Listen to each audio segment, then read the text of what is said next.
ఒక నిజాన్ని అబద్ధంగా ఎలా చేయొచ్చంటే ఒక 3 వంతుల కథను మనం ఇష్టం వచ్చినట్టు రెచ్చగొట్టి రాసేసి చివరిలో అసలు నిజాన్ని ఒక ముక్క రాయించడానికి ఆంధ్రజ్యోతి సజీవ సాక్ష్యం. ల్యాండ్ టైటిలింగ్పై నీతి ఆయోగ్ జలక్కు జగన్ అంటూ ఒక మైండ్ బ్లాంకు, ఆ చట్టం గురించి తమకేమీ తెలియదని నీతి ఆయోగ్ అంటూ ఒక వార్త ఫ్రంట్ పేజీ పెట్టుకొచ్చారు. ఆ మొత్తం ఒక పెద్ద కథనం, ఒక ఫుల్ పేజీకి సరిపడినటువంటి కథనం ఫ్రంట్ పేజీ బ్యాక్ పేజీలో చేశారు.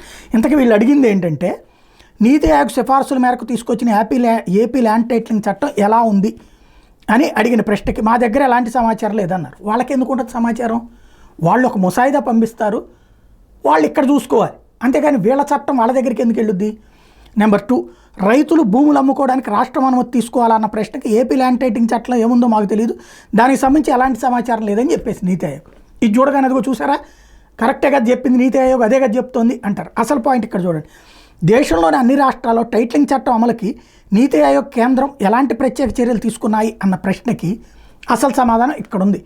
మేము భూ వనరుల విభాగంతో పాటు రాష్ట్రాలకు కేవలం ముసాయిదాను మాత్రమే పంపించాం అని నీతి ఆయోగ్ చెప్పింది. అదే కదా ఇక్కడ కూడా చెప్తోంది. నీతి ఆయోగ్ ముసాయిదా చట్టం పెట్టింది ఎందుకు? నేలకి గీసుకోమని, దానికి అనుగుణంగా చట్టం తయారు చేయమని. ఆ చట్టమే కదా తయారు చేసింది. నీతి ఆయోగ్ ఎవరి పాయింట్ మీద పంపించింది? కేంద్ర ప్రభుత్వం. మళ్ళీ అబ్బాయి ఇది కేంద్రానికి సంబంధం లేదు, నీతి ఆయోగ్కి సంబంధం లేదని ఒక పెద్ద కథనాన్ని రాసి నీతి ఆయోగ్ చెప్పిన సమాధానం ఏమో ముసాయిదాను మాత్రమే పంపాము. ఆ ముసాయిదాకి అనుగుణంగానే చట్టాన్ని తీసుకొచ్చింది. అది బూతు అని చెప్పి ఇంకా ప్రజల్ని తప్పుదో పట్టిస్తూనే ఉంటారు వీళ్ళు.